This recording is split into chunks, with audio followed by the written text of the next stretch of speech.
6월은 가정의 달입니다.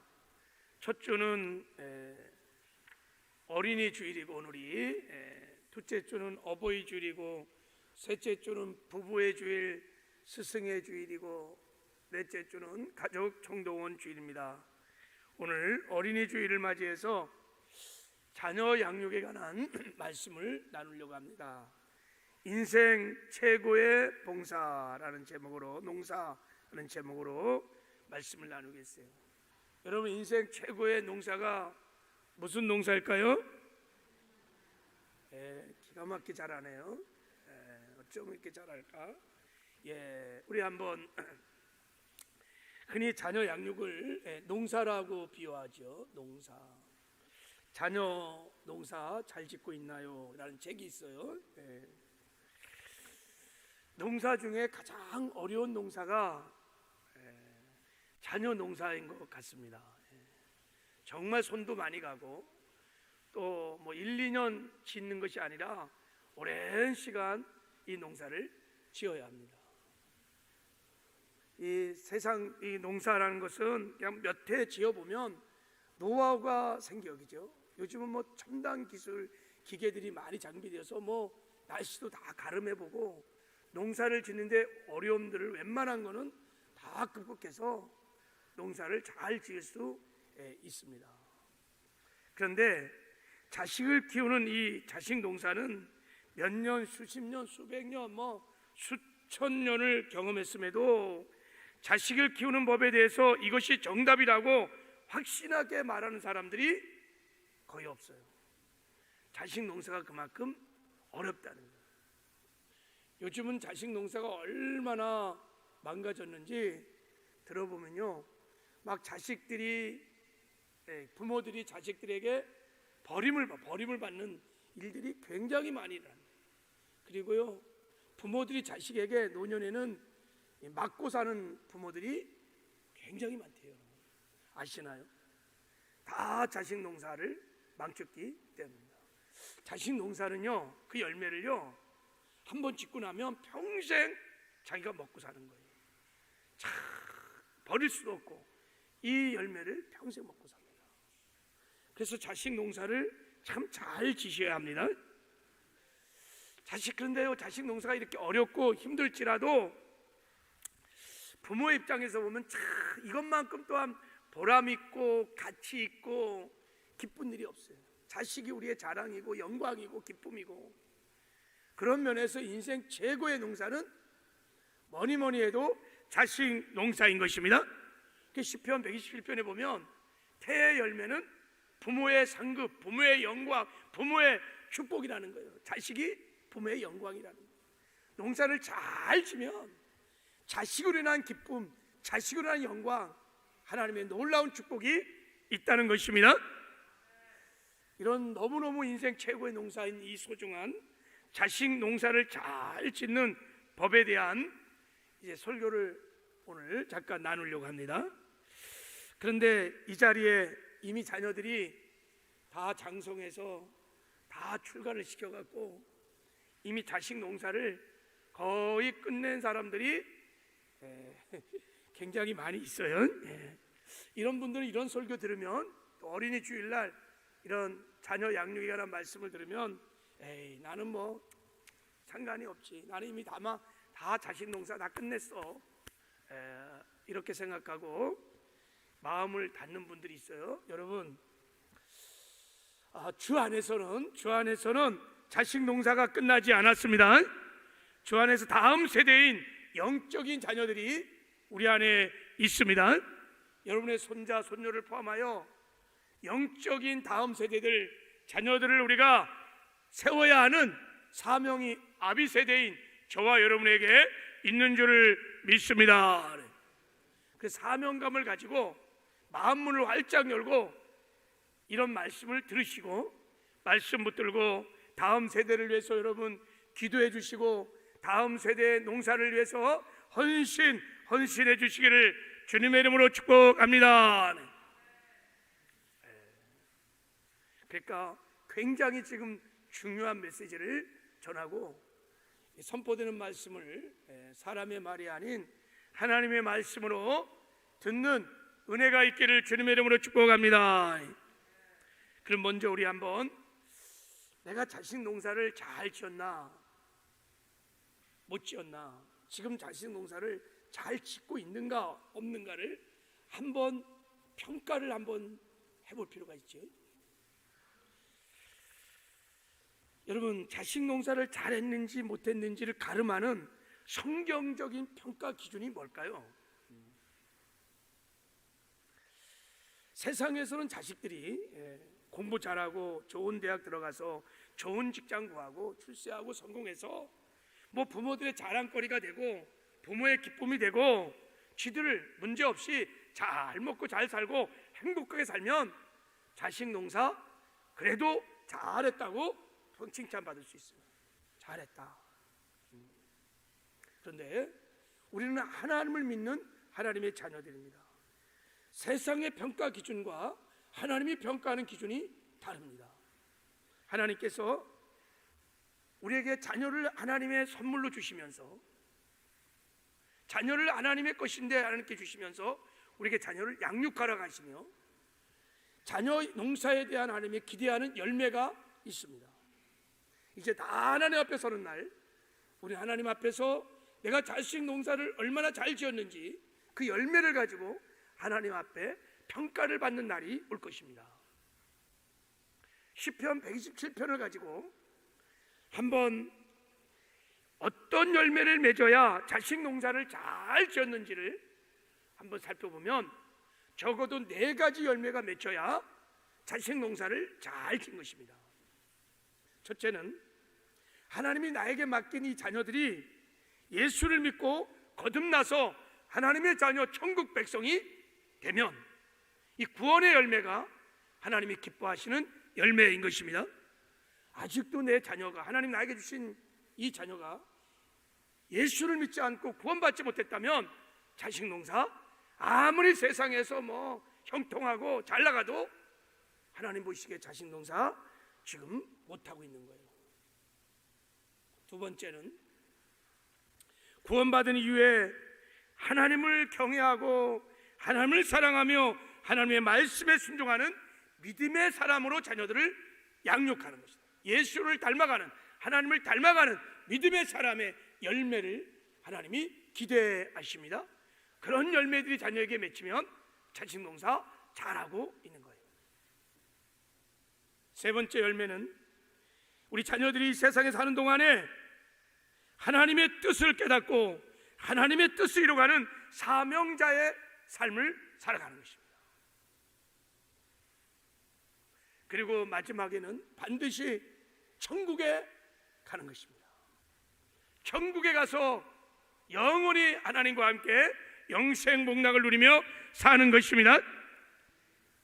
이런 자식들이 많이 있으면 자식 농사 잘했다, 이런 자식이 많은 자는 하나님께서 시편 127편에 복이 있도다라고 말씀을 하시는 것입니다. 여러분 어떠세요? 자식 농사 잘 지었나요? 아니면 잘 짓고 있습니까?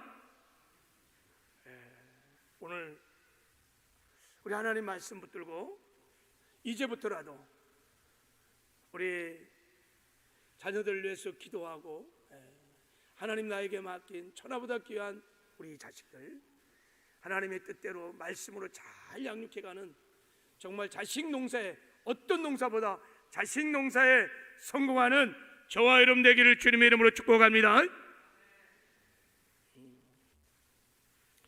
이런 기준을 가지고 성경을 보면요, 성경에는 자식 농사를 잘한 분도 있고 자식 농사를 망친 분도 많아요. 위대한 성군이었던 다윗도 자식 농사는 실패했어요. 위대한 성군인 히스기야도 므낫세와 같은 악한 악동 문제아를 낳았어요.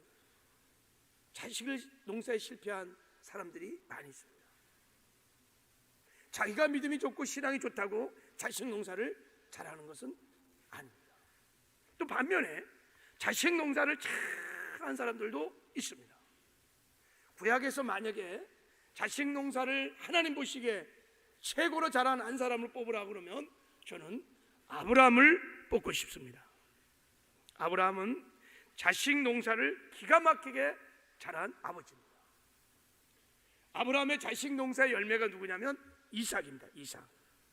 이삭의 삶을 보면요, 아브라함이 하나님 보시기에 얼마나 자식 농사를 잘 지었는지, 정말 하나님께서 영광의 영광을 받으시는, 아버지 아브라함의 정말 이삭은 기쁨이었고 자랑거리였습니다.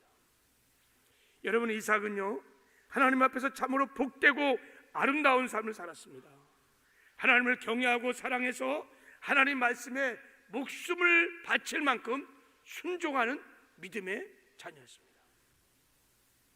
그리고요, 일찍 하나님의 뜻을 깨닫고 구속사를 이뤄가는데 이삭을 하나님이 사용하셔서 사명을 감당하였고, 늘 하나님이 이삭과 함께 하셔서 이삭은 정말 형통의 삶을 살았습니다. 가장 예수님 하나님 안에서 하나님이 준비하고 예비하셨던 풍성한 은혜를 아무 고생도 없이, 연단도 없이, 고난도 없이 풍성히 누리며 살았던 사람이, 대표적인 사람이 이삭입니다. 이삭. 왜 이렇게 이삭이 이렇게 놀라운 복된 삶을 살았을까요? 그것은 아브라함 아버지가 이삭을 농사를 잘 지었기 때문입니다. 여러분, 이런 맥락에서 이삭의 삶을 한번 보면요, 창세기 26장에 보면요, 이삭이 그 땅에서 농사하여 그의 100배를 얻었고 여호와께서 복을 주심으로 그 사람이 장대하고 왕성하여 마침내 거부가 되어 양과 소가 떼를 이루어 종이 심이 많음으로 블레셋 사람이 그를 시기하였다, 이렇게 말했습니다. 이삭이 하나님께 순종을 했습니다. 그래서 하나님께서 이삭에 복을 주시는데 그의 농사를 짓는데 100배 복을 주셔갖고, 마침내 장성하고 번성해서 거부가 돼. 하나님은 이삭에게 물질을요 마음껏 쏟아 부어도 끄떡하지 않은, 이삭은 그렇게 견고한 믿음을 갖고 있었습니다. 지금으로 말하면요, 이삭을 하나님께서 막 놀라운 부의 물질의 복을 막 주셔갖고 대그룹의 회장으로 하나님이 높이신 거예요. 어떻게 이런 축복을 누리며 살았을까? 아버지 아브라함의 이삭을 양육하는 그 양육에 있었습니다. 여러분, 창세기 26장에 보면 하나님께서 이삭에게 나타나셔서 말합니다. 이삭아, 두려워하지 마라. 내 종 아브라함을 위하여 내가 너와 함께 있어 내게 복을 주고 내 자손을 번성케 하리라. 이삭이 곧 제단을 쌓고 여호와 이름을 부르며, 이런 말이 나와요. 하나님이 이삭과 함께 하시는 형통의 복을 줬습니다. 그리고 이삭이 제단을 쌓아 예배할 때마다 하나님이 이삭의 예배를 기뻐 명하시고 예배 중에 임재하셔서 영광 중에 이삭을 만나주시고 이삭을 축복하시고, 그리고 블레셋 사람과 주변의 모든 사람이 이삭을 바라보면서 당신 하나님이 함께하는 사람이요 하나님께 복을 받은 사람이라고 칭찬할 만큼 영향력을 미치는 아름다운 삶을 살았습니다. 지금으로 말하면 리더가 됐단 말이죠. 책임감 있는 사회적으로 리더가 돼. 모든 사람이 이삭을 통해서 하나님의 영광을 보고 하나님의 영광을 나타내는 영향력 있는 삶을 살았습니다. 여러분, 창세기 22장에 보면요, 아브라함이 자식 농사를 얼마나 잘 지었는지를 보여주는 아주 중요한 사건이 나옵니다. 어떻게 이렇게 자녀를 이렇게 양육할 수 있었을까? 어느 날 하나님께서요 아브라함을 테스트하려고 이삭을 모리아산의 번제단에 번제물로 드리라고 그러잖아요. 100살에 얻은 아들입니다. 근데 그 아들을 번제물로 드리라고 하나님이 명령하셨어요. 근데요, 아브라함이요 거침없이 드적거림 없이 이삭을 데리고 모리아산으로 번제를 드리려고 올라갑니다. 그래서 드디어 제사가 드릴 모리아산에 가까이 왔을 때 아들 이삭이 아버지에게 묻습니다. 아버지, 나무는 있는데 번제할 어린 양은 어디 있습니까? 아들아, 하나님이 준비했다. 올라가자.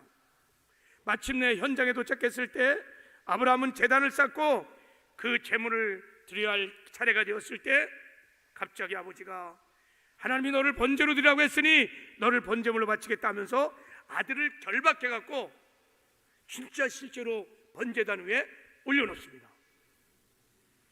그리고 칼을 들어서 실제로 아브라함의 아들 이삭을 죽이려 합니다. 성경은 이렇게 말하고 있어요.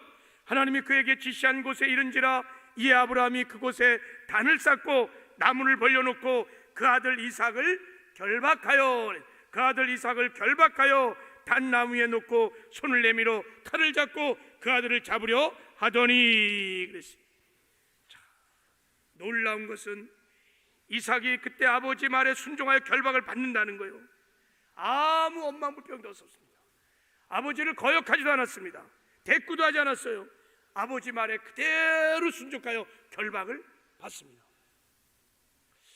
어떻게 이런 일이 있을 수 있을까? 저는 말씀을 묵상하면서 이삭을 결박할 때 이삭이 막 몸부림치고 막 그랬다면 결박 안 돼요. 이삭과 아브라함과의 대화가 있었을 거라고 생각합니다. 이런 대화를 했을 거라고 생각해요. 사랑하더라 이삭아, 하나님께서 지금 너를 제물로 바치라고 하신다. 아버지는 하나님을 믿고 순종하는 사람이기 때문에 내가 너를 결박하여 칼로 죽일 것이다. 너를 번제물로 나는 드릴 거다. 그러나 너는 절대 죽지 않을 것이다. 하나님께서 너로 말미암아 천하 만민의 복을 얻을 것이라고 아버지께 약속했다. 만약에 내가 너를 칼로 죽인다 할지라도 하나님 반드시 너를 다시 살려줄 것이다. 아버지는 하나님의 믿는다. 아들아, 결박을 바꿔라. 그때 이삭은 내 아버지 하나님의 말씀에 순종하겠습니다. 아버지, 저를 번제물로 드리십시오. 하나님의 뜻이기에, 하나님의 명령이기에 아버지 제가 기꺼이 순종하겠습니다. 지금 이삭의 순종은 억지로 하는 순종이 아닙니다. 아버지 힘에 못 이겨서 억지로 순종하는 것이 아닙니다. 생각해 보세요. 아브라함은 그 나이, 그 당시 120알의 노인입니다. 노인. 지금 이삭은요 20살의 왕성한 청년입니다. 이삭의 마음만 먹으면요 그 노인 아버지 한번 탁 밀어내고 그냥 36개 주랭랑 도망갈 수 있습니다. 자기를 죽인다고 그러는데 그까짓 거 아버지 뭐 그거 아버지 망령 들었어 어떻게 나를 죽여 하고 그냥 밀쳐내고 갈 수도 있었어요. 그런데 이삭은 아버지의 말씀에 그대로 순종합니다. 한순간의 감동 때문에 그렇게 순종하는 것이 아닙니다. 어떻게 해서 이렇게 이삭이 하나님의 말씀에 하나님의 명령에 이렇게 순종할 수 있었을까? 그것은 지난 20년 동안 아브라함이 이삭을 낳은 이후에 아브라함 아버지가 이삭을 하나님의 말씀으로 이삭을 양육하여 이삭이 하나님을 경외하는 하나님의 사람으로 믿음의 사람으로 성장했기 때문인 것입니다. 그래서 이삭은 그 순간에 하나님의 말씀에 순종할 수 있었습니다. 아브라함이 기도로 자기의 삶으로 말씀으로 이삭을 양육한 것입니다. 아브라함 아버지의 농사의 열매의 결과예요. 진짜 그런가? 예, 오늘 본문의 말씀이 그것을 증명하고 있습니다. 오늘 창세기 18장 19절에 이 말씀을 제가 표준세 번역으로 한번 가져와서 한번 읽어볼까요? 우리 한번 표준세 번역으로 같이 한번 읽어보겠습니다. 시작. 내가 아브라함을 선택한 것은 그가 자식들과 자손들을 잘 가르쳐서 나에게 순종하게 하고 옳고 바른 일을 하도록 가르치라는 뜻에서 한 것이다. 그의 자손이 아브라함에게 배운 대로 하면 나는 아브라함에게 약속한 대로 다 이루어 주겠다. 이 말씀은 여러분 아브라함이 이삭을 낳기 전에, 그러니까 이제 이 말씀을 받고 다음에 이삭이 태어납니다. 이삭이 태어나기 직전에 하나님이 아브라함에게 나타나셨어요. 그리고 하나님께서 아브라함에게 말씀하시는 거예요. 아브라함아, 내가 너를 선택하는 목적 중에 하나가 무엇인지를 가르쳐 준 거예요. 내가 이제 자식을 줄 것인데 네가 자식들을 하나님 말씀으로 잘 가르쳐서 그 자식들이 하나님께 순종하는 자가 되기를 원한다. 아브라함이 하나님의 명령을 받고 그 다음에 이삭이 태어났습니다. 아브라함은 이 말씀을 받고요, 이삭이 태어난 이후에 그때부터 말씀에 순종해서 아브라함이 이삭을 어릴 때부터 하나님의 말씀으로 양육을 했을 것입니다. 할렐루야. 이렇게 아브라함이 양육을 시작했던 중요한 이유 중에 또 하나 이유는 아브라함은 100세에 아기를 낳았거든요. 나는 도무지 낳을 수 없는 거예요. 내 부인 90살 절대 여러분 아기 낳을 수 없습니다. 100세 90살 생리가 다 끊어졌어. 낳을 수 없어요. 이삭이 태어난 것은 하나님의 전적인 은혜고 하나님의 선물인 것입니다. 아브라함이 이삭을 받을 때 마음이 어땠을까요? 이삭은 내 자식이 아닌 거예요. 하나님의 전적인 선물로 주신 하나님의 소유, 하나님의 것인 것입니다. 하나님께서 나에게 자식을 맡기시면서 그 자식을 하나님의 말씀으로 가르치라고 말씀하셨기에 하나님의 자녀를 하나님의 뜻대로 내가 양육해야 되기 때문에 그때부터 이삭을요, 아브라함이 직접 하나님의 말씀을 통해서 양육을, 제자 훈련을 하게 된 줄을 믿습니다. 그 결과 이삭이요, 하나님을 경외하는, 하나님을 사랑하는, 말씀에 순종하는 믿음의 자녀로 성장하였고, 그 모리아 산에서 그렇게 하나님의 말씀에 순종하는 순복의 사람이 될 수 있었던 것입니다. 이렇게 아브라함이요, 자녀를 잘 양육해서 이삭이 하나님의 말씀에 순종하는 사람이 되니까 그때부터 하나님께서 이삭과 함께 하셔갖고요, 형통의 복을 주시고요, 이삭을 통해서 하나님의 뜻을 이루가시며 구속의 역사를 이루가시고요, 놀라운 축복을 주셨습니다. 이런 놀라운 축복은 아브라함 아버지의 그 자식 농사의 열매인 것입니다. 열매. 우리는 여기서 이 아브라함을 통해서 하나님 앞에서 자식 농사를 잘 짓는 법을 깨닫게 됩니다. 어떻게 하면 우리가 자식 농사를 잘 지을 수 있을까?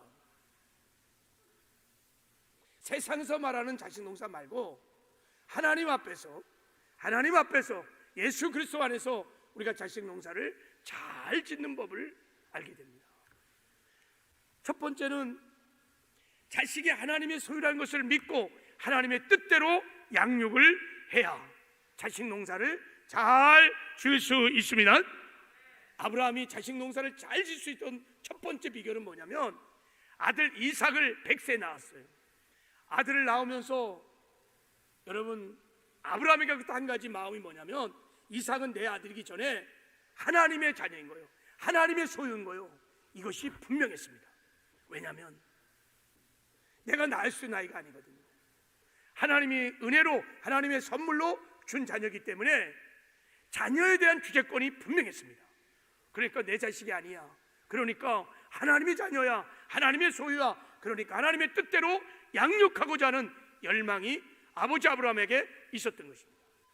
여러분, 시편 127편 3절을 한번 읽어보세요. 자, 실제 한번 읽어보세요. 시작. 보라, 자식들은 여호와의 기업이요 태의 열매는 그의 상급이니라. 여기 보세요. 보라, 자식들은, 모든 자식들은 여호와의 기업, 히브리어로 나할라는 거예요. 하나님의 소유라는 것입니다. 자식들은 하나님의 것, 하나님의 자녀라는 것입니다. 여러분, 아멘이세요? 진짜 아멘이세요? 자녀는 여러분 하나님의 소유입니다. 자녀의 생명은 하나님부터 나왔고 하나님의 자녀인 것입니다. 내 자녀이기 전에 하나님의 소유라고 하나님이 분명히 말씀하고 있습니다. 이게 깨달아지면 자녀를 내 마음대로, 내 뜻대로 막 양육하지 않습니다. 정말 하나님의 자녀가 하나님이 나에게 선물로 주신 하나님의 자녀, 하나님의 소유라는 것이 깨달아지고 믿어지는 부모들은요, 자녀들을 함부로 양육하지 않아요. 자녀가 원하는 대로 아버지가 원하는 대로, 세상이 원하는 대로 그렇게 양육하지 않습니다. 그리고 자녀들을 양육을 방치하지도 않습니다. 하나님께 묻습니다. 하나님께 저에게 자녀를 주셨사오니 하나님, 어떻게 해야 하나님의 자녀를 하나님의 뜻대로 양육할 수 있을까요? 하나님께 묻고 기도하면서 하나님의 뜻대로 양육을 시작하는 것입니다. 그러면 여러분, 하나님께서 자녀를 위해서 준비하신 양육 스페셜 프로그램이 진행되기 시작합니다. 하나님과 함께, 자녀들과 함께 농사를 짓는 역사가 일어나기 시작하는 것입니다. 그래서 아브라함이 농사를 지었던 이삭과 같은 믿음의 사람들, 하나님을 경외하되 자기 목숨을 버리기까지 순종하는 믿음의 사람들, 이런 열매가 맺혀지기 시작합니다. 우리 힘으로는 안 돼요. 하나님과 함께 하셔서 자식 농사를 짓기 시작하면 이런 믿음의 사람들, 정말 너무너무 아름다운 열매를 맺을 수 있습니다. 근데요, 너무 많은 부모들이 내 새끼라고 생각해요. 내가 낳은 내 새끼라고 생각해요. 내 소유라고 생각해요. 하나님은 한 번도 자녀의 소유권을 넘겨준 적이 없습니다. 다만 청지기로서 우리에게 양육권을 줬을 뿐이지, 그러니까 내 새끼라고 생각하니까 내 마음대로 하는 거예요. 세상의 가치와 세상의 방식을 따라서 다 자녀들을 막 양육하는 거예요. 어쨌든 세상에 좋은 대학, 좋은 가 출세 성공해서, 여러분, 그래서 자식 농사를 다 망치는 겁니다. 성경에요, 아무리 자기 신앙이 좋고 또 하나님을 경외하는 부모들이 자식 농사를 망친 경우를 보면 다 이유가 뭐냐면 자식에 대한 하나님의 주권을 인정하지 않기 때문입니다. 여러분, 정말 자식이 하나님의 자녀라고 믿으면 그때는 두렵고 떨림으로 하나님 나에게 맡긴 이 자녀들을 하나님의 뜻대로, 하나님의 방식과 식으로 양육을 하려고 몸부림을 치기 시작합니다. 기도하게 됩니다. 하나님의 뜻을 구합니다. 그때부터 하나님과 함께 자식을 양육하는 농사가 시작되고 하나님이 원하시는 열매가 맺혀지는 줄 믿습니다. 두 번째, 여러분, 부모가 직접 하나님의 말씀으로 자녀들을 양육을 해야 자식 농사를 최고로 잘 지을 수 있습니다. 아브라함이 하나님 명령을 받고 직접 이삭을 가르쳤습니다. 삶으로, 말로, 행동으로 어릴 때부터 하나님 말씀을 가르쳐 이삭을 양육해서 이삭이 하나님을 사랑하고 상천하제 유일하신 하나님을 사랑하고 경외하며 말씀에 순종하는, 하나님께 쓰임 받을 수 있는 믿음의 사람으로 양육이 된 것입니다. 여러분, 이것을 성경에서는 쉐마 명령이라고 합니다. 하나님께서 우리에게 자녀를 주시면서, 선물로 주시면서 자녀들을 부모가 직접 하나님 말씀으로 양육을 하라고 말씀을 하셨습니다. 그게 신명기 6장에 나오는 쉐마 명령인 것입니다.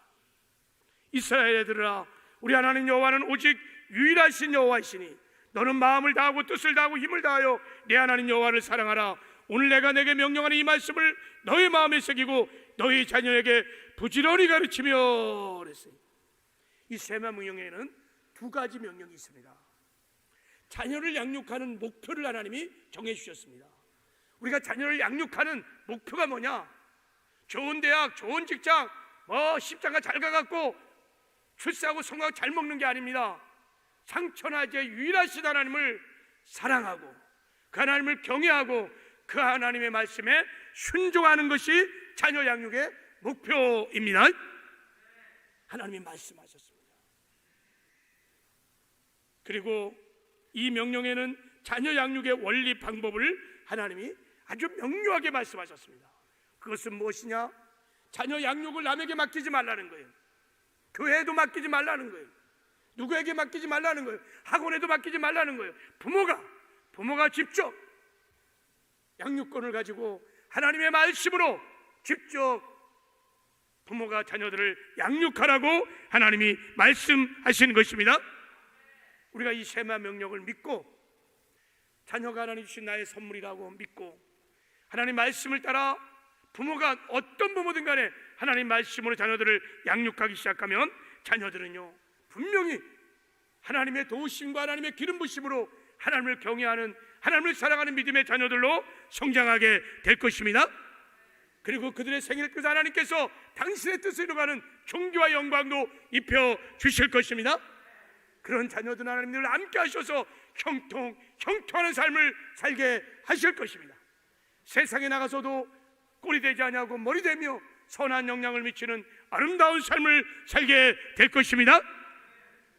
이런 양육이 저와 여러분 가운데 있기를 주님의 이름으로 축복합니다. 지금 자녀 세대들이 믿음의 다음 세대가 무너지고 가정에서 신앙의 전수가 되지 않고 다음 세대의 대를 이어 신앙생활하지 못하는 이유, 여러 가지 이유가 있겠지만 그 중에 근본적인 이유는 우리가 하나님의 명령에 불순종하기 때문입니다. 하나님의 시험의 명령에 우리가 부모들이 순종하지 않기 때문에, 하나님의 뜻대로 우리가 농사를 짓지 않기 때문에 열매가 없는 거예요. 그리고 쓴 뿌리에 쓴 열매들을 그렇게 많이 맺는 것입니다. 우리가 하나님의 뜻대로 하나님의 말씀대로 농사를 지면 정말 하나님이 기뻐하시는 아름다운 열매들을 주렁주렁 맺게 될 줄을 믿습니다. 우리 교회는 하나님의 명령에 순종해서 몇 년 전부터 세마 교육을 시작하고 있습니다. 여러분 적극적으로 참여하셔서 자녀들을 하나님의 말씀으로 양육하시기를 바랍니다. 우리 어제 글로링 EOE 여러분 입단식을 가졌습니다. 글로링 EOE는 여러분 컴패션에서 전 세계 많은 아이들을 지난 30-40년 동안 양육했던 전인격적으로 양육하는 양육 프로그램입니다. 예수님이 자랄 때 지혜가 자라고 키가 자라고 하나님과 사람들 앞에 더욱 사랑스러웠다 그랬어요. 하나님께 사랑스러운 영적인 영역과 사람에게 사랑스러웠던 사회적인 영역들, 그리고 키가 자라는 육체적인 영역들, 지혜가 자라는 정신적 영역들, 이 네 가지 영역에서 예수님이 균형 잡히게 성장했던 이런 예수님의 성장을 모델 삼아 양육 프로그램을 만들었어요. 그래서 양육하는 거예요. 영아 유치부, 유초동부를 유년부를 대상으로 하는 쉐마 일종의 교육인 것입니다. 여러분들도 다 자녀들을 데려와서 이 글로링 이후에서 하나님의 말씀으로 자녀들을 양육하는 은혜가 있기를 바랍니다. 여러분의 손자 손녀들도 좀 데려와서 좀 양육을 하셨으면 좋겠어요. 그리고 우리는 토요 세마학당도 있습니다. 부모들이 직접 자녀들에게 하나님의 말씀을 가지고 질문하고 토론하면서 자녀들을 직접 양육할 수 있는 여러분 세마학당을 열었습니다. 여러분 말씀에 순종하여 토요 세마학당에 와서 자녀들과 함께 말씀으로 양육하기 시작하면 우리 자녀들이 정말 하나님 보시기에 아름다운 믿음의 자녀들로 성장하는 은혜가 있을 줄 믿습니다. 이런 은혜가 우리 모두에게 있기를 주님의 이름으로 축복합니다.